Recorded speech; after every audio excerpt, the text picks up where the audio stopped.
ঈদ মোবারক সবাইকে ঈদের অনেক শুভেচ্ছা। ঈদ চলে গেল, ঈদের আমেজ কিন্তু রয়েই গেছে, তাই ভাবলাম ঈদের ব্লগটা আমি আপলোড দিয়েই ফেলি। আসসালামু আলাইকুম। এবার সবার ঈদ কেমন কাটলো অবশ্যই জানাবেন। আলহামদুলিল্লাহ এবারের ঈদ আমার অনেক ভালো কেটেছে। ঈদের দিন যে কিভাবে সময় চলে গিয়েছে একদম টেরই পাইনি। তারপরে সবকিছুর জন্য আলহামদুলিল্লাহ। তো রাতে আপনাদের ভাইয়া গরুর মাংস রান্না করেছিল, তো সকালবেলা ওইটা গরম করে নিচ্ছিলাম। আমরা আগের দিন রাত থেকে মাংস খাওয়া শুরু করেছি। আমাদের ঘুমাতে ঘুমাতে অনেক লেট হয়ে গেছিল, মেহেদি দেওয়া সবকিছু রাত 3টা বেজে গেছে। তো আজকে আমি ঘুম থেকে উঠেছি সকাল 6:30টার দিকে। আপনাদের ভাইয়া নামাজে যাবে 8:30 বাজে। রাতে আমি শুধু এই সেমাইটাই রান্না করেছিলাম, এছাড়া আর অন্য কিছু রান্না করিনি। এখন আপনাদের ভাইয়ার জন্য পাঞ্জাবি বের করে দিচ্ছি, নামাজে যাবে তাই। এইটা আমি গিফট করেছি, সাথে সে সেম ডিজাইনের অন্য কালারের একটা নিয়েছে। ফেসবুকে খুব দেখলাম যে ছেলেদের নাকি কোনো বাজেট থাকে না, আর এই দেখেন আমাদের বাসার অবস্থা। আমার চেয়ে সে আরো বেশি শপিং করেছে। বিয়ে থেকে একটা জুতা নিয়েছে, প্যান্ট পায়জামা, এগুলো এখনো সে আমাকে দেখায়নি। যাই হোক, আমি সেটা পরে দেখেছি। তার সব শপিং এ ব্লুয়েস থেকে করেছে। তারপর আমার শ্বশুর আর আপনাদের ভাইয়া দুজনে নামাজ পড়তে গিয়েছে,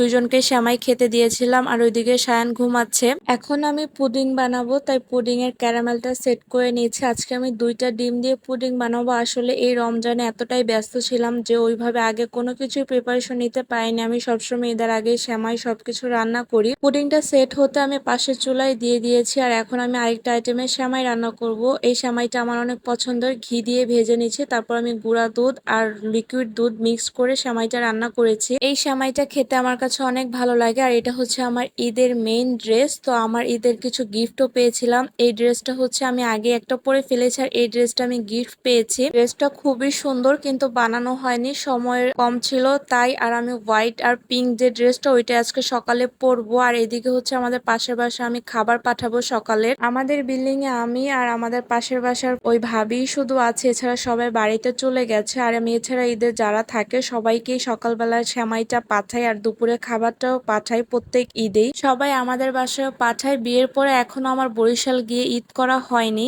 আমাদের ঢাকায় ঈদ করা হয় সব সময়। যাই হোক, আপনাদের ভাই আর আমার শ্বশুর নাস্তা করে ফেলেছে। এখন আমাদের 2 ভাই এসেছে, ওদের জন্য পরোটা ভাজছিলাম, সাথে আমার জন্য। এখন আমরা 3 ভাই বোন একসাথে বসে খাবো। সবাই ঈদের দিন বসে একসাথে নাস্তা খাওয়ার মজাই কিন্তু আলাদা। আলহামদুলিল্লাহ সেই সৌভাগ্যটা হয়েছে ভাই বোনদের সাথে একসাথে ঈদে নাস্তা খাওয়ার। যেহেতু বাবা ছাড়া আমাদের প্রথম ঈদ, তাই আমার 2 ভাইকে আমার কাছে রেখেছি যাতে ওদের মধ্যে একটু কষ্টটা কম থাকে। যাই হোক, সায়ানকে এখন আমি ঘুম থেকে তুলবো। অলরেডি 1টা বেজে গেছে, মাত্র সে ঘুম থেকে উঠেছে। মাশাল্লাহ সায়ানকে পাঞ্জাবিতে খুব সুন্দর লাগছে। তারপর দুপুরের জন্য খিচুড়ি রান্না করব আজকে। দুপুরে খিচুড়ি সবাই খেতে চাইলো, তাই ভাবলাম ঝরঝরে ভুনা খিচুড়ি রান্না করি। এভাবে খিচুড়ি রান্না করলে আমার কাছে অনেক ভালো লাগে, আর আমাদের বাসায় সবাই খিচুড়ি মোটামুটি পছন্দ করে। এদিকে আমার পুডিংটাও হয়ে গিয়েছে, কিন্তু অনেকদিন পর যেহেতু বানিয়েছি, তো পুডিং এর সেটটা ভালো করে হয়নি। ফ্রিজে রেখে দিলে ভালো হতো, এক সাইড দিয়ে একটু বেশি ফেটে গেছে ঢালার সময়। মানে আমার পাকনামির কারণে খুব তাড়াতাড়ি করছিলাম। যাই হোক, পুডিংটা খেতে ভালো হয়েছিল। আমার ভাই আবার রিভিউ দিয়ে দিল। এদিকে আমার খিচুড়িটা হয়ে গেছে, নামানোর আগ দিয়ে ঘি দিয়ে দিলাম, আর এদিকে কাবাবগুলো ভেজে নিব।